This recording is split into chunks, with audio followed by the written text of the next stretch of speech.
I only have 28 minutes before wait, January 2nd.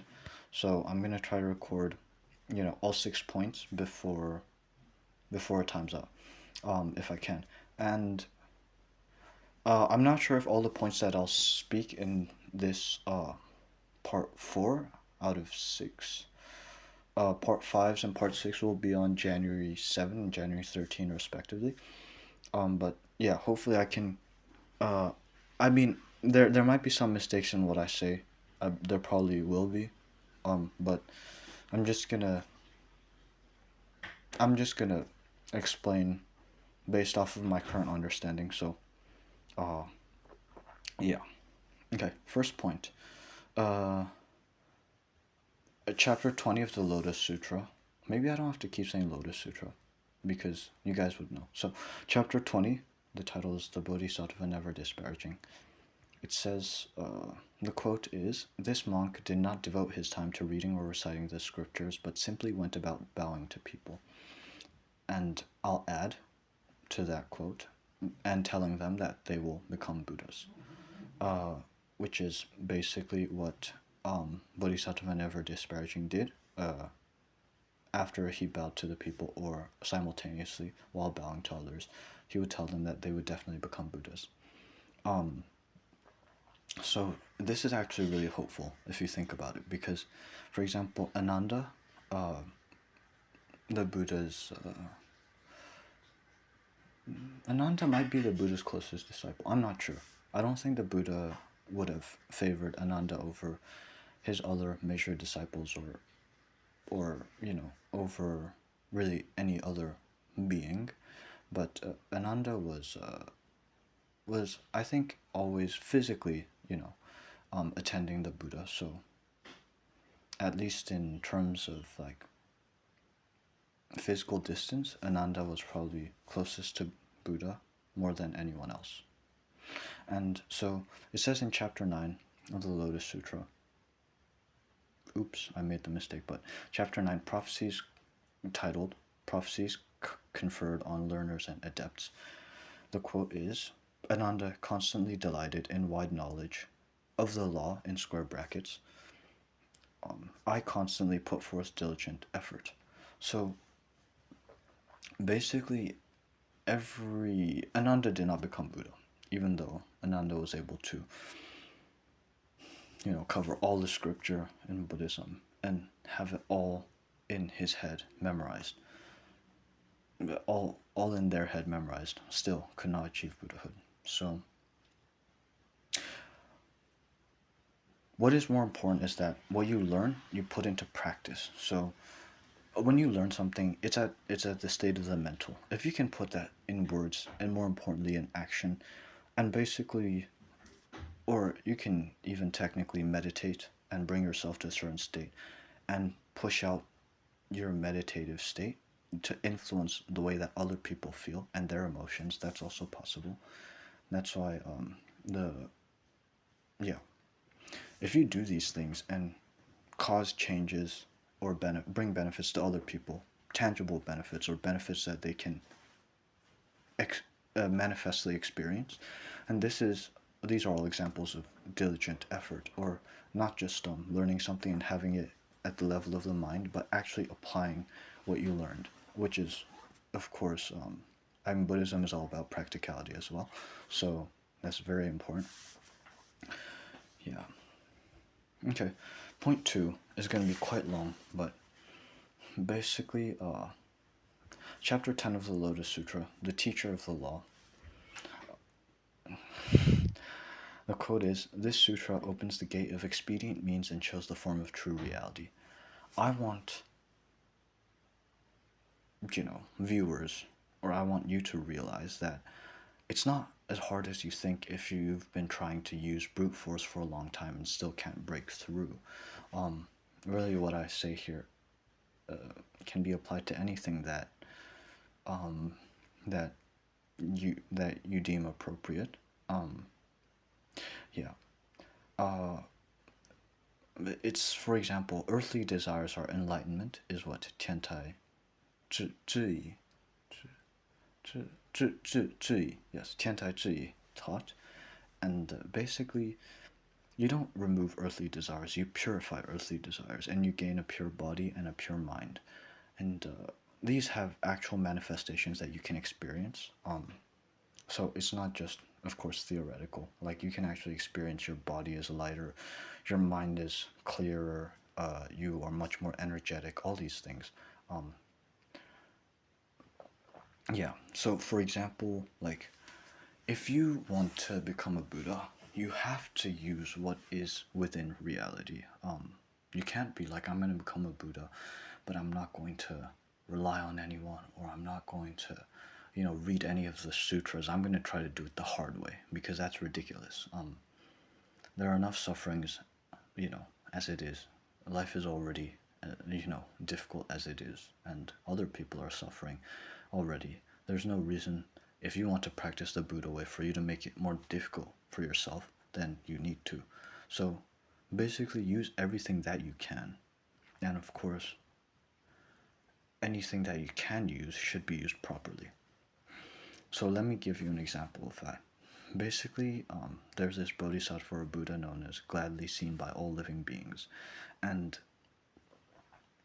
if you can give your pure attention to other people, whether that's family, friends, your partner, girlfriend or boyfriend, or spouse, I guess. I'm going to use partner as an umbrella term for girlfriend slash boyfriend or husband or wife. Or your partner, or, just anyone in general, or any being. It doesn't have to be human. If you can give your pure attention to others,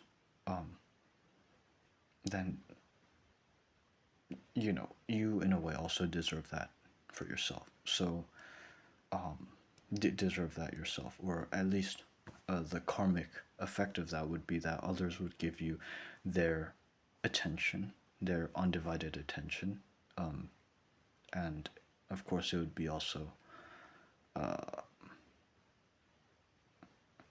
pure kind of attention, which is good.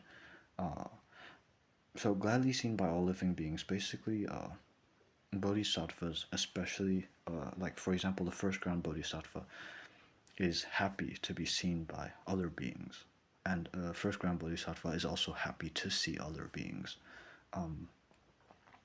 Of course, there's like a certain middle way. Like, you don't want to overly attach yourself to other people, and you don't want other people to overly attach themselves to you. And this has to do with, like, treat others how you would like to be treated. So if you want attention, there's no reason why you should not give it to other people. You should give it to other people just as they want to have attention, if that's what you want, and then you will get that. So give other people attention, because I guess, attention is something that we all want. And then, that's why people seek fame, right? So give other people attention, and hopefully other people will give you attention. But basically, even if other people don't give us attention, doesn't mean we shouldn't give them attention, because it creates the karma that will allow other people to give their attention to us, even if they don't do that now. So we should give other people our attention, because that's how we would like to be treated. And in the future, that will clearly manifest if you practice that, even if others don't do that for you now. So, yeah, okay. Now, let me give you different levels of attention. So one level of attention could be like your boyfriend or girlfriend or your partner. That is an extremely high level of attention. That makes you really happy. But actually, when you become a first ground bodhisattva, it's not simply that maybe you found someone that you like, or that, also likes you back, and then you guys are having a wonderful relationship.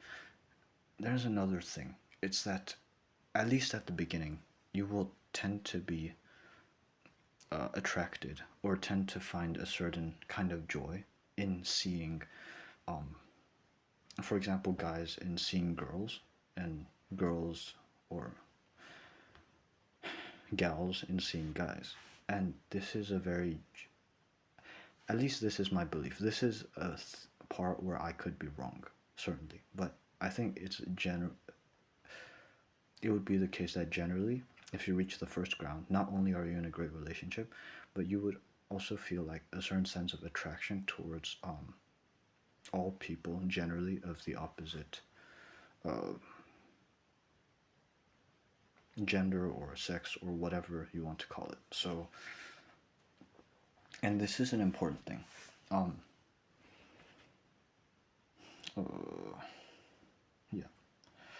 In the beginning, that is the case, but eventually it becomes that you are happy to see beings just because they are beings, not because they are male or female or woman or man. So basically, you eventually don't care. You feel as happy to see a guy as you would a girl if you are a guy. And if you're a girl, you would be as happy to see a girl as a guy if you are a girl. So, this is sort of like my theorization.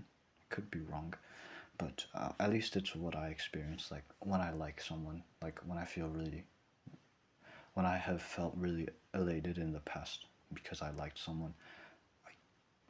You could call it puppy love, I guess, but I tended to be attracted to not potentially to multiple people simultaneously, or but I've never been in a relationship. But anyways, yeah, uh, you might like or yeah.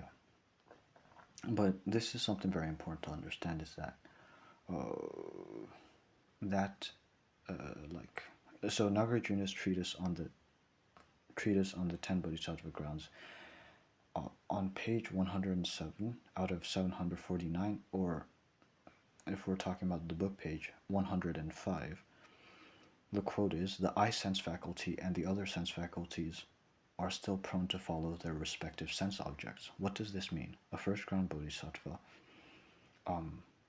basically, well, okay, if you are a straight guy, you see any like any like girl, or you will you'll have like a certain sense of attraction to like all girls, even if you have a girlfriend. So that's the first ground bodhisattva, and that's because their practices haven't been purified and cultivated to a vast extent, so much so that you are unaffected by whether the person that is in front of you is a guy or a girl. And of course, at that point, you will have purified your practice and been practicing for a longer time. So, and this is very important. This is a very hopeful point, is that the first ground bodhisattva is called the ground of joyfulness because you attain a joy, happiness that you have never known in your life before. Something so profound. It's not possible to explain in words. The only way to know is to experience it. And yeah. Okay, so in Buddhism, there is something known as the mark of the unattractive. Basically, you take all the unattractive parts of a person, like maybe their innards, or instead of focusing on how they appear on the outside, you imagine what their insides look like. And then, even if you feel like, for example, this kind of imagery is used to train monks to curb lust and to curb like sexual attraction. But actually, there's a even better way you can curb lust, and that is to attain a state of meditation where your level of joy is so great that the experience of joy is so great within you or whatever that you don't feel any lust whatsoever, and or attraction towards anyone whatsoever, except maybe your girlfriend or spouse or boyfriend. And there's even a chance that you won't feel attracted to them, even them too. Which it doesn't mean you don't love them. Don't get me wrong. It's just like attraction is like a lower level, lower form of maybe No, I think it's still important. Maybe your attraction would be even stronger to your partner, which would also have great benefits, right? It would bring great happiness. But yeah. So basically, if you can reach this level of meditation, and meditation's like, you know, where your level of joy is so high, then it actually means that your mind and body are purified to a great extent. So in this way, like the lust doesn't even arise in your mind at all, and even like attractiveness, at least toward and attraction as well, at least towards people who are not your partner. This is 100. This is not 100% the case. I can't say through experience, but I believe truly that this is the case. Yeah. And regarding your partner, they have to understand that any process that you're going through, like even if you find, guys or girls attractive, the thing is, they're still gonna focus on you, right? Like you're their partner, and that's never gonna change. They're gonna rely on you, and then they're gonna trust in you, and you should trust them, that they will be responsible. So that's why until they reach the second ground, and basically the second ground is known as uh, the ground of stainlessness, because the bodhisattva at this point keeps the precepts to such a they have cultivated precepts to such a great extent that they don't feel any attraction at all, let alone lust towards people who are not their partner. And actually, even the thoughts that they think are pure, how do I say, not pure, that's the wrong term. They don't have any thoughts of attraction towards, not even thoughts, let alone words and deeds, right? They don't even have thoughts of attraction towards people who are not their partner. And so basically, the second ground is called the faultless ground. And at this point, the girlfriend or boyfriend can approve completely of the bodhisattva's actions entirely, because the bodhisattva has purified their mind that they don't even have thoughts of attraction towards, for example, the opposite sex, but everyone who is not the bodhisattva's partner. Yeah. But of course, like this takes practice to be able to reach that level. So if you are in a relationship, you have to be able to understand that about your partner, about the other person, and gradually their practice will be purified, and becomes cultivated to a much greater extent. Same for you.